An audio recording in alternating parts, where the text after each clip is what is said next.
Kyla, there's a lot of good reasons why people should steal your strategy because you're amazing at what you do. And for those who don't know you, I just want to mention right up front, Kyla's content is incredible. She's been called Gen Z's favorite economist. She has over 230,000 followers on Instagram. If you've heard the word vibe session, which you probably have seen in the headlines, Kyla coined that term. And so she is truly an influencer. And I think what she does and the way she does it, there is so much that financial advisors can learn from. So, Kyla, I've become a fast fan of your work, and I think others will too. Thank you so much for coming on the podcast today. Thanks for having me. Yeah. Absolutely. Well, it's a delight. So, just for starters, your content is great, and you didn't start out doing content. I mean, I think I saw somewhere along the lines you started in the auto business, and now, I mean, you're prolific. So just tell us a little bit about that journey. Like, how did you get here? What motivated you to do this? Yeah. So I started trading options in high school. That was like my first foray into the financial industry. But when I got to university, I didn't even know that you could major in finance or economics. And so I took my first econ class. And so I quickly switched my major over and really just fell in love with the subjects, tutored in econ, did a lot of research in econ. And I graduated in 2019 and went out to Los Angeles to work for Capital Group. And then, of course, a couple months later, the pandemic happens. And so all of a sudden, you're sort of faced with all these decisions about how you live your life. And for me, financial education had always been really important. And at Capital Group, that wasn't what I was focused on, but I wanted to take a really big leap and see if it was something that I could focus on. So I ended up leaving Capital Group, joined a group called On Deck and built out their investment education arm, and then started making videos around GameStop. And so I just, it's very fun to talk about everything that's happened over the past few years. I think it's been useful for people to have, these snippets of economic information. Then of course, the book is my attempt to consolidate that information. So it's definitely been extremely fun and has been a whirlwind of a ride. Yeah, well, you're great at it, and I can tell that it's something you're passionate about. One of the things that I think a lot of people assume about economics is that it's boring or that it's over their head. Tell me why that shouldn't stop people from learning and how your approach to content helps them overcome those biases. Yeah, no, I mean, I think a lot of people think econ is boring. A lot of people think math is boring. A lot of people think certain parts of science are boring. Like that's just normal. The way that I like to frame economics is that it's a part of our daily lives. Like if you go and buy a cup of coffee, that's an economic transaction. Like the labor that was required to get the beans harvested, the truck that was required to transport the beans, the farmer that's required to make sure all of that works, the grocery store that's required to hold the beans, the credit card company that's required for you to buy the beans. Everything that we do is an economic transaction. And I think that oftentimes academic economics can make it more convoluted just because like it is really confusing and big and there's important parts to the convoluted parts, but like at its core, economics is the study of humans and money, and everybody interacts with those two things. So it makes total sense if people think it's boring. It's something that is spoken about in very jargony, opaque terms. It makes sense that people think it's confusing because the jargony, opaque terms. But it's really something that's quite interesting and quite beautiful if you dive deeper into it. And it's also something that's very important to understand. I think that we pretend that people don't need to know about economics for whatever reason, that they don't need to know what the Federal Reserve is, they don't need to understand how interest rates move. But if you ever want to buy a house, like you should probably be in tune to the decisions that the Fed is making. You should probably be in tune to what's happening with inflation, what's happening with the labor market, what's happening with cyclicality. I could talk forever about the importance of economics, but I think we do ourselves a disservice by pretending it doesn't matter. Well, I agree. And what you said is already demonstrating to me why you have amassed such a following. you take these complicated jargony topics and you do the opposite with them. You explain them in everyday language, and I think that's why people are devoted to following you. How do you do that, Kyla? Because a lot of our audience, they are accustomed to hearing from the economists who use the same jargony and obtuse language. And then also they have maybe some social pressure. They feel like they have to be the smartest person in the room. Yeah. And then they will try to explain things in the same way. And instead of people connecting with them and relating to it, they feel talked at, or it just reinforces the same challenges they already have. Like, it's over my head. I can't understand it. I can't do it. So you do it different. Like, you just gave a great example with a cup of coffee, but obviously that takes some thought. You're putting effort into this too. So what's your approach? Let's just say, what happened this week and how it relates to Japanese puts, and how, like, all of a sudden now this is a complex concept, like Very people concept. don't understand. So when it's going to be hard for people, how do you bridge from that to people going, oh wow, I get it now, and that matters to me? Yeah. So um what I'm really grateful for is that the way that I explain things is basically multimedia. Like video, I can put pictures on top, I can use the dialogue, I can put text on top. And so I'm able to have multiple hits with just like one explanation. And I think that really helps, distill these complex topics down that require more than like 90 seconds of explanation, as I can have a picture of whatever's happening. I can have additional text explaining what I just said.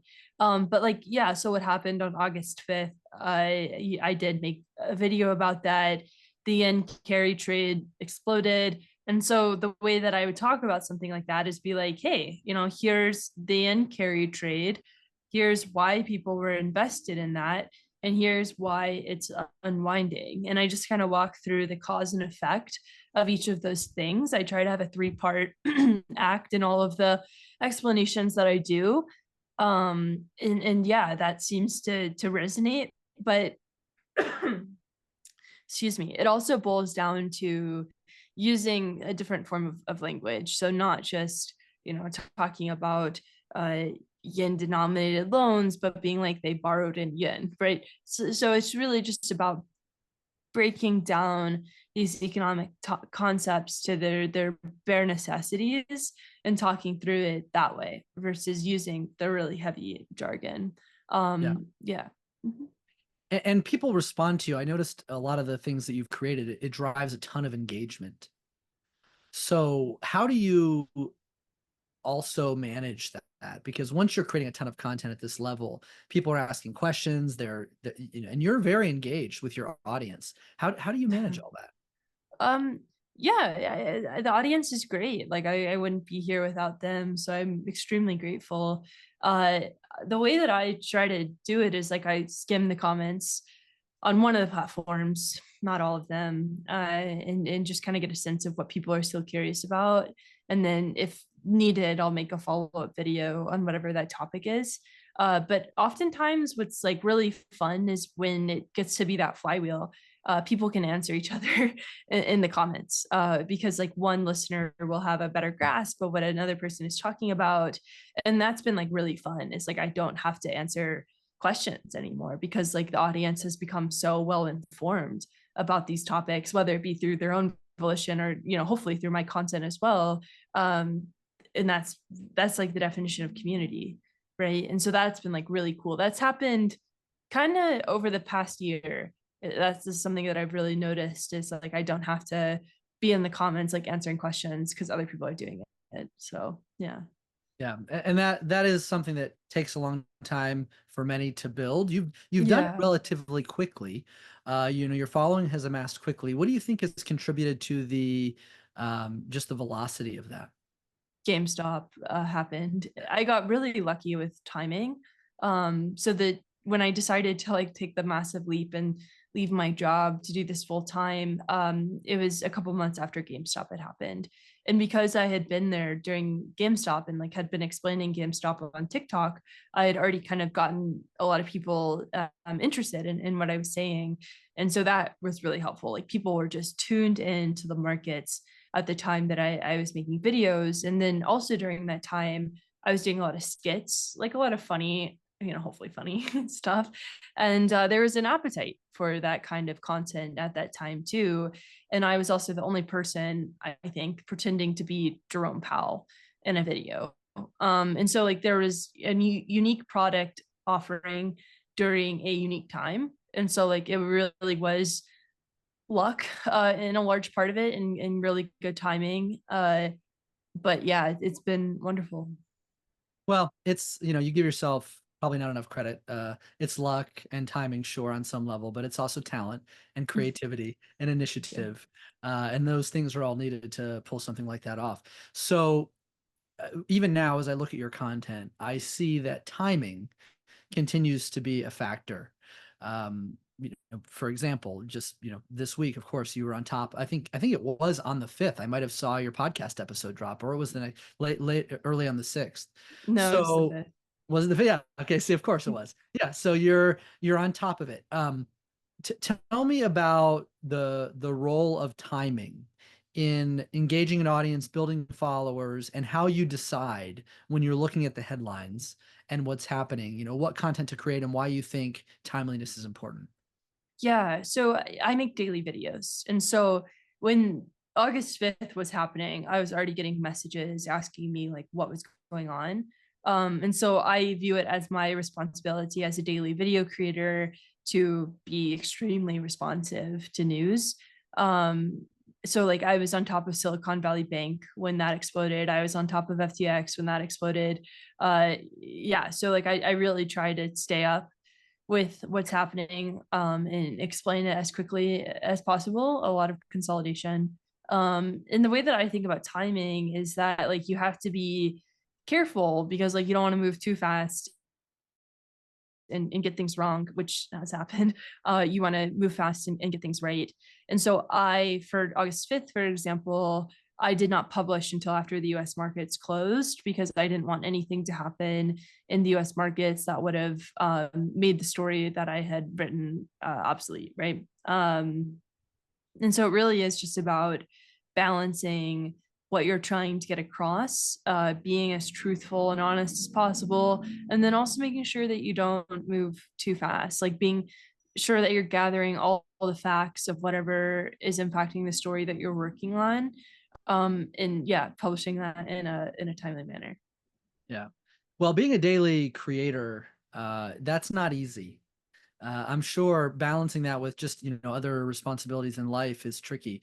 That commitment to doing that, how do you fit that in around everything else that you have to do? Yeah, so it is like kind of my side job, doing the videos, which I don't think a lot of people know. But I'm an opinion contributor for Bloomberg. I'm a co-host of the Wealth Simple podcast. I just published my first book, and I work on several other projects, and speak at quite a few conferences, which is very fun.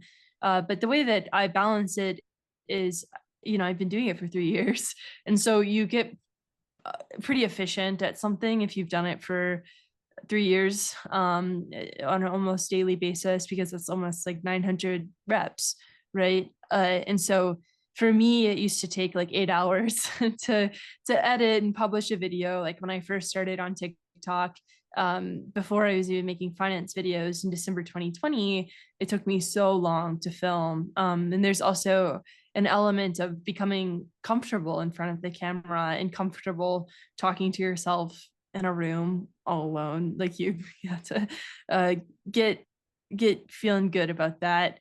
Um, but yeah, it really just is kind of like a part of my day. Like I know around 2 p.m. Mountain Time every day that it's time to film a video about what happened in the markets. And yeah, it's fun. It's just like writing a daily newsletter or doing a daily column as a journalist would. Or, I know a lot of advisors might send out daily market notes. So it's similar to that. Yeah. Yeah, I love that. And for our audience, a lot of them would probably just argue it's impossible for them to do something daily, but the muscle that you have to flex, even to do it, say, weekly, would be the same. It takes commitment. It takes determination to learn and practice to get good at it. I heard something you said just now, which I think is really relevant for a lot of financial advisors that I speak to, which is they know the power of video. They know they should be more visible, but they are reluctant because they aren't comfortable being alone in a room talking to themselves on camera, as you put it. So, what would you say to somebody who has something to say and wants to do more, but their fear is holding them back? Yeah, no, I'm very shy, very introverted, so I definitely get the fear of being in front of a camera. Uh, and like there's, two ways to answer your question, which is like repetition is key. If you do it enough times, like it'll feel a little bit better. And the second answer is I pretend to be somebody else. So there's like a Kyla Scan who makes videos, right? And like once you put on a character hat, it helps a lot with like, developing a dialogue, with developing inflections, developing the tone that you're going to talk about stuff with. Like I know that when I put the camera down, like you're peppy and you're happy and you're going to be talking about something really important to people. And so that's useful too. Is I know a lot of creators that do this is you just pretend to be somebody else for 90 seconds. And that can help too sometimes because you shed whatever fear is associated with your old self. That's the best tip for an introvert I've ever heard because really, I mean, I talk to video experts in our industry all the time, and they are almost hands down all extroverts, Oh, and really? they shine to the camera. Sure. And so when they give advice, it's more like you just got to try it. You got to get over the fear. But if you are an introverted person, it might take something a little different. What a great formula. Put on a character. I love that as a takeaway. Now, speaking of though characters, when I look at your content, I see a mix. I see that it's not just, I don't believe, a character, because I see you doing things you love like biking, and you've shared nature videos and other things you find interesting, even Yeah. poems you love. And Yeah. poetry's a personal thing. So how do you balance the uh, economist and educator Kyla with the personal, so that your content is not just all business all the time, but how do you decide what to reveal and when, and the balance there? Yeah. I mean, like the way that I think economics should be talked about is interdisciplinary. Like economics is more than just money. It's everything. Like it's the interaction of humans with other humans. And so my friends make fun of me for this, but like I find poetry to be quite informative of economics. Like you can really learn a lot about human behavior through poems. And so I think everything kind of ties together. And like biking too, like the economics of bikes are fascinating, and especially like how we treat them with regards to urban design. Like there is a way to tie all of that back to economics, but the reason that I post about that stuff is that it can be boring to just talk about markets all the time, and like there is a world beyond that. And I think that's like the trouble that a lot of people run into with markets is it can sort of overtake their whole lives. And I don't want my content to ever be that for somebody. Like I don't want it to ever be like, okay, I'm just going to learn about the economy here. Like I want it to be an interdisciplinary experience, and that comes through sharing, parts of myself that I think are important to me, like biking, and I really like bees, so a lot of bee videos, and then poems as well. Yeah, yeah. Do you keep bees? No, I don't. I can't, but I like to watch them do their little bee things. Like I saw a queen bee napping on a sunflower yesterday, and that was really neat. Like it's just like really cool to catch those moments in nature and like those pauses. It's just so powerful. Yeah, it is. I'm a big gardener, and Oh, cool. I don't Nice. have bees, but I see Yeah. bees all the time in my garden. But I'm on the Nice. fence about getting a hive, so I'm thinking Yeah. about it. Yeah, you should. Yeah, they're amazing creatures. They really are. Yeah. So we talked a little bit about marketing approach. We talked a little bit about the content. You've shared some great lessons with us. I do have an audience who loves economics, though. So Great. I would love to hear, like, what do you think are the most important economic topics that people are not talking about enough right now Yeah. that should be talked about more? And I know everybody's talking about interest rates all the time and geopolitical concerns, and there's some front runners. But what are some of the things that you think are really interesting, really important that aren't getting the coverage they need? Yeah, so actually created a survey for my audience to ask them this exact question. So I'll just pull from what they said because I felt like it was quite interesting. And I was really surprised by the responses. I gave a presentation to the Journal of Economics teaching on this survey, and all of us were kind of shocked. But I mean, I think from the survey, it seems like most people want to hear a little bit more about fiscal policy, which I felt like was quite surprising. Like people, of course, want to hear about inflation, but then people really want to hear about economic inequality. People really want to hear about monetary policy and like the functionality of it. They want to hear about fiscal policy, like I said. They want to hear about climate change, and so I think all of those things, you know, monetary policy is probably a little bit over discussed at the moment, but like fiscal policy is something that we kind of gloss over. Like we're like the government spends too much money, and then we don't talk about what that means. Like we just kind of say that. And so I think there's a lot of value in diving deeper into that. I think there's a lot of value in diving deeper into economic inequality. It's a big concern, especially for younger people. Climate change is a big concern, especially if you're looking to purchase a house in California, Florida, Minnesota, all of these places that are being impacted by climate. So people are extremely interested in a broad variety of economic issues, and it's not just inflation, and it's not just the labor market. It's really like these more nuanced topics. Yeah. Well, you're right about fiscal policy. It's interesting to me it doesn't get talked about more, especially at I the know. the rate Yeah. that the national debt is accelerating. It's quite it's quite staggering. Isn't it like a trillion every few months now? Yeah, and like the thing with the national debt is as long as it's being used for productive purposes, it's not necessarily bad. Like if you took out a loan because you were going to start a small business that eventually made you a bunch of money, that's not a bad loan to take out. And so like that's the way that we have to think about the debt is like as long as it's being used productively, it's okay. But unfortunately, more and more money is going towards interest payments, right? Like the government has a higher interest rate on their debt, just like everybody does, because the Fed has been raising rates in order to battle inflation. That impacts the US government too. And so I think that's the rub with the debt load is that it was being used productively. Like we had the IRA, the CHIPS Act, the IIJA, which all were like huge economic policy boons that helped a lot of people. But now a lot of money is going towards interest payments. And it's like, okay, well, we have to evaluate this in a big way. Yeah. Yeah. By the way, any advisors listening, the way that was just explained, you should say that to your Oh, clients when they ask you about the national debt. yeah, I know. Yeah, It's a tough yeah, topic it because is. people don't like the idea of the government spending money, but it's like you pay taxes for a reason.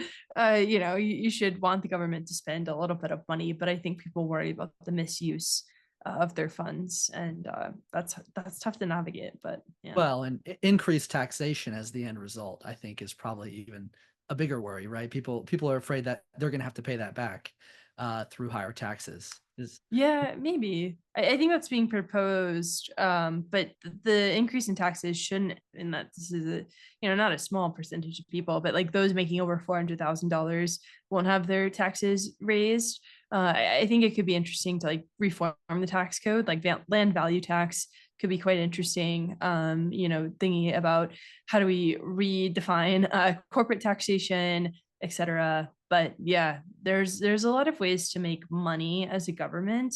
Taxes are extremely unpopular. yeah, So, that's right. yeah. Yeah, there is interesting approaches that a lot of financial firms use for gathering assets, particularly into tax deferred accounts, by talking about the future of taxation. So part of that could be a little bit of fear mongering, I suppose, too. But nonetheless, this is primarily a marketing podcast, so I can tell that we could go really deep on these topics, and I would learn a lot from you. Uh, but I do want to ask you a little bit about the book because I know you've got this book that you've written. I want to know what your motive was, what the book covers. Tell our audience a little bit about it. Yeah, so the book came out 2 months ago, May 28th. It's called In This Economy, How Money and Markets Really Work. It's published with the Crown imprint at Penguin Random House. And I wanted to write this book because I wanted a static place for people to go to learn about the economy. So one thing that's really fun about social media is like you're a part of people's day, you're part of their scroll, like, you know, you're there, but they also have the entire world at the tips of their fingers. And they're probably gonna, you know, maybe not spend as much time on economics as you and I would, which makes a lot of sense. And so I just really, I value books as a tool. I'm a big reader, and I just wanted a place for people to go to spend time with economics that was outside of the noise of social media and to be a toolbox for them. We really haven't had a we really haven't had an Econ 101 book that's resonated in a big way since Economics in One Lesson by Henry Hazlitt and Basic Economics as well. And so, yeah, it was just kind of like I saw a market opportunity for a book that has 60 illustrations all done by me, and to talk about these like tough topics and hopefully do it in a fun, accessible format. Yeah, absolutely. Well, you did it. Congratulations. Um, Kyla, what's the future for you? You're building a big audience. You're educating hundreds of thousands of people. You've written a book. What's next? I just keep on educating as much as I can about the economy. There's a lot of work still to do. The book was really fun, but I think exploring other mediums is great. I'm trying to master as close as I can all the mediums of education right now in the new age. So that's things like radio, that's things like podcasts, that's things like TV. And so I'm just focused on conveying these ideas in as many formats as possible and hoping that it resonates with whoever needs it at that time. Well, I think that's a noble endeavor, and I think you're doing a phenomenal job. And I just want to say to the audience, you should definitely follow Kyla. Go find her on social media, buy her book. And Kyla, for those who would like to do that, where can they best find you? Yeah, so you can find me at Kyla Scan on TikTok, on Instagram. I'm on YouTube, Kyla Scanlon, and then I have a newsletter, kyla.substack.com. I have a podcast called Let's Appreciate. And then if you want to buy the book, you can do that through any major bookseller and indie bookstores. And if you want to buy a signed copy of the book, you can actually support a local bookstore in Boulder, Colorado, which is awesome. And then I narrate the audiobook. So if you like my voice, that's like 9 hours of that. And then there's an ebook version as well. Okay, excellent. Well, Kyla, this has been an absolute delight. It's been great having you. Already learned a lot from you. One of the things that this podcast does with each guest at the end of the episode is we ask them for one final takeaway. We've covered a lot of ground today, Yeah. but if you wanted folks who are listening to take away one thing to steal your strategy, what would it be? Yeah, I mean, I think that one thing that I've had to learn over the past year is that people like do want to learn. Like I think we oftentimes can underestimate the curiosity that people carry for different topics. And so I'd say like don't write people off and be like, oh, they don't want to know about this or that. Like they don't care. Because if you explain it in a way that people care, they care. People are naturally quite curious. And so I would say that's like a big takeaway that I've had, and I think it's useful to keep in mind for people who are working with people like advisors. Well, that is an inspiring last note. Kyla, thank you again so much for being on the podcast today. It's been a pleasure. Thanks for having me.